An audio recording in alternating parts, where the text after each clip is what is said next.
And अब हम आते हैं हमारे मेन पॉइंट पर, यानी कि क्रोनिक गाउट के ट्रीटमेंट के ऊपर। तो मैं सबसे पहले इन सबको इरेज करता हूं।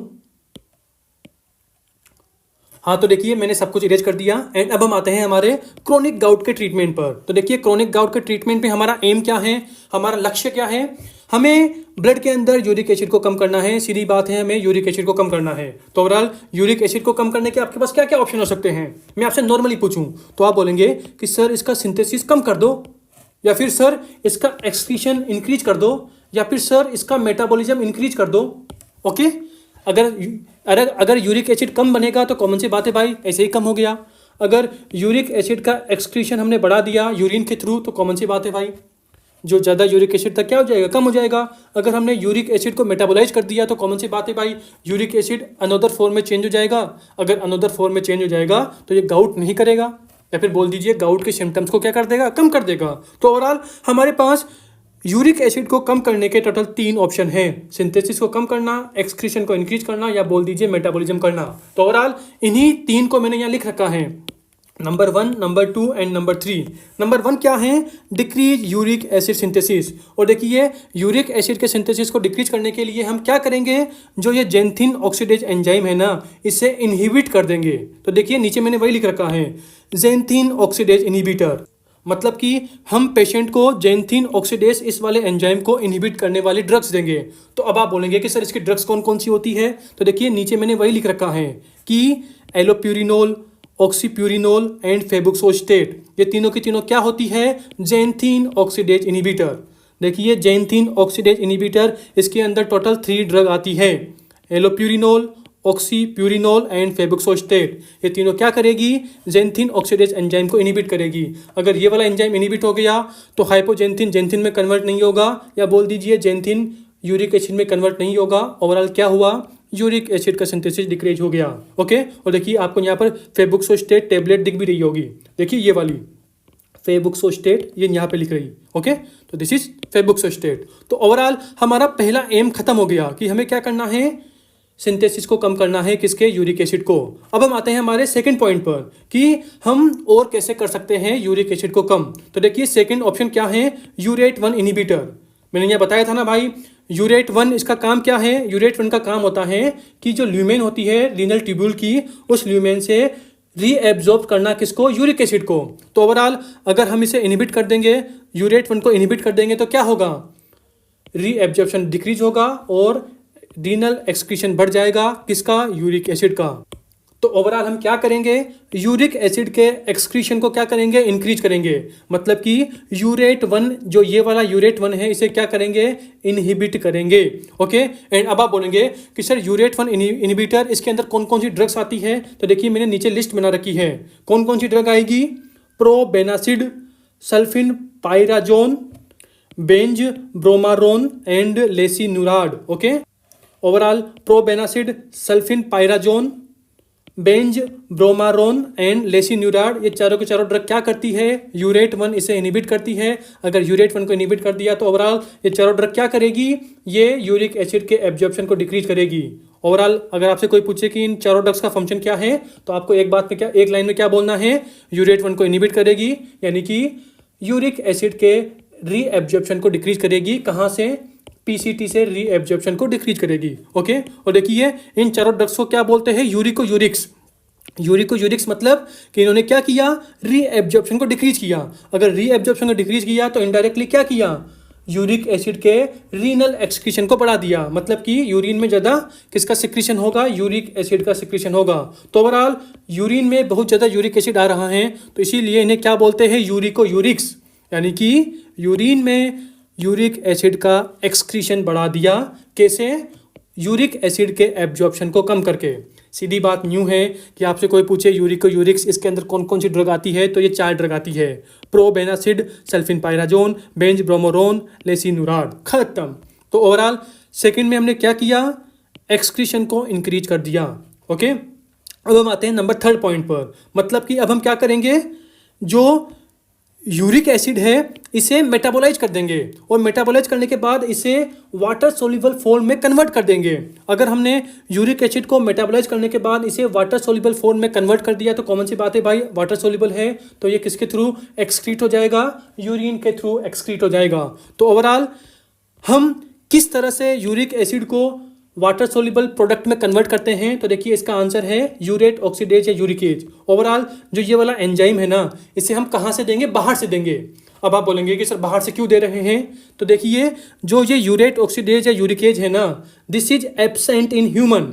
देखिए यूरेट ऑक्सीडेज या यूरिकेज ये वाला एंजाइम ह्यूमन में एब्सेंट होता है।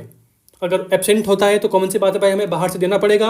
और देखिए इसी के साथ आप एक और एंजाइम पढ़ते हो और उस एंजाइम का नाम क्या है, LGO, यानी कि एल ग्लूनोलेक्टोन ऑक्सीडेज। ओके, और जो ये LGO एंजाइम है ये क्या करता है, विटामिन सी का सिंथेसिस करवाता है। ओवरऑल जो ये LGO एंजाइम है ये भी ह्यूमन के अंदर एब्सेंट होता है। अगर ह्यूमंस के अंदर एब्सेंट होता है तो कॉमन सी बात है भाई, जो ह्यूमंस होते हैं ये विटामिन सी का सिंथेसिस नहीं कर सकते। मतलब कि ह्यूमंस विटामिन सी के लिए टोटली बाहर से डिपेंड होते हैं। मतलब कि बाहर से हम जब सिट्रस फ्रूट खाएंगे, नींबू खाएंगे, संतरा खाएंगे, ऑरेंज खाएंगे तो उन्हीं से ही हमें विटामिन सी मिलेगा। हमारी बॉडी विटामिन सी का सिंथेसिस नहीं कर सकती। क्यों नहीं कर सकती, क्योंकि हमारे अंदर LGO एल ग्लूनोलेक्टोन ऑक्सीडेज इस वाले एंजाइम की डेफिशिएंसी होती है। तो ओवरऑल मैंने यहाँ पर 2 एंजाइम बताए, LGO और यूरेट ऑक्सीडेज, ये दोनों के दोनों ह्यूमंस के अंदर एब्सेंट होते हैं। खत्म। तो ओवरऑल हमने क्या किया, बाहर से पेशेंट को क्या दिया, यूरेट ऑक्सीडेज एंजाइम दिया। देखिए यहाँ पर यूरेट ऑक्सीडेज इनहिबिटर ये मत बोल देना। नॉर्मली आप क्या पढ़ते हो ड्रग्स में कि ये वाली ड्रग इस वाले एंजाइम को इनहिबिट करेगी, बट यहाँ पर वह नहीं है। यहाँ पर क्या है, हमने एंजाइम को ही बाहर से दिया है। तो ओवरऑल यहाँ पर क्या लिखा है, इंक्रीज यूरिक एसिड मेटाबॉलिज्म। मतलब कि हमने यूरिक एसिड को किस में कन्वर्ट किया, एलेंटोइन में, किसके थ्रू, यूरेट ऑक्सीडेज या बोल दीजिए यूरिकेज एंजाइम के थ्रू। तो overall increase uric acid metabolism ये हम कैसे करेंगे, हम बाहर से रिकॉम्बिनेंट यूरेट ऑक्सीडेज या यूरिकेज ये वाला एंजाइम देंगे। एंड रिकॉम्बिनेंट यूरेट ऑक्सीडेज या बोल दीजिए यूरिकेज, इसके अंदर कौन कौन सी ड्रग आती है, तो देखिए इसका आंसर है pegloticase and rasburicase. Overall ये दोनों की दोनों ड्रग क्या होती है, both drug are recombinant urate oxidase या बोल दीजिए रिकॉम्बिनेंट यूरिकेज।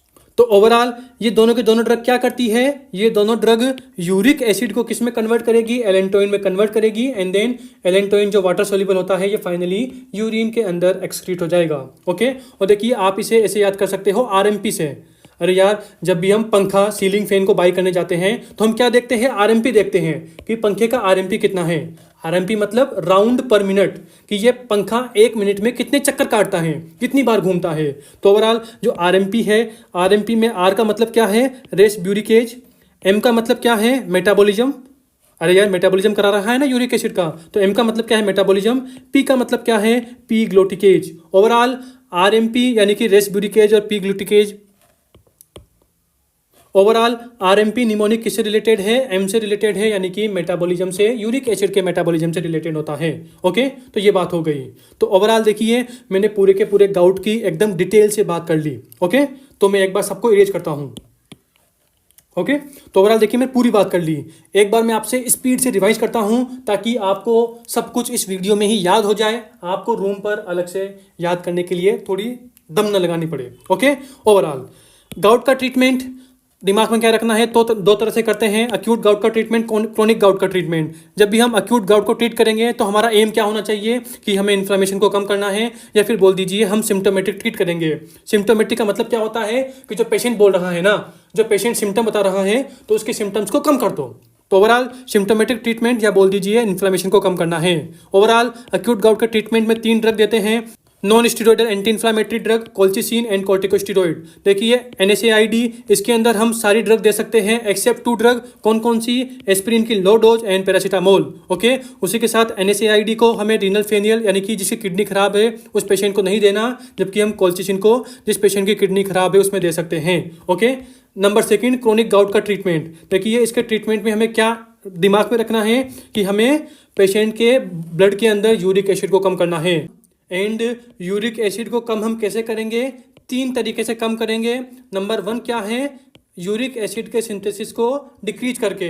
मतलब कि हम क्या करेंगे, पेशेंट को जेंथिन ऑक्सीडेज इस वाले एंजाइम को इनहिबिट करने वाली ड्रग्स देंगे, मतलब कि एलोप्यूरिनोल, ऑक्सीप्यूरिनोल एंड फेबुक्सोस्टेट। खत्म। ओके।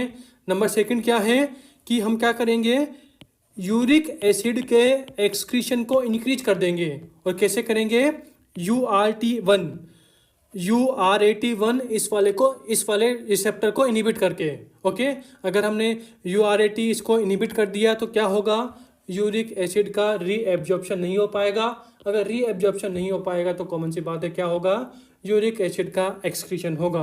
तो ओवरऑल URAT1 इसे इनहिबिट करने वाली ड्रग्स कौन कौन सी होती है, तो आंसर है 4 ड्रग्स। कौन कौन सी, प्रोबेनासिड, सल्फिनपायराजोन, बेंजब्रोमारोन एंड लेसिनुराग। खत्म।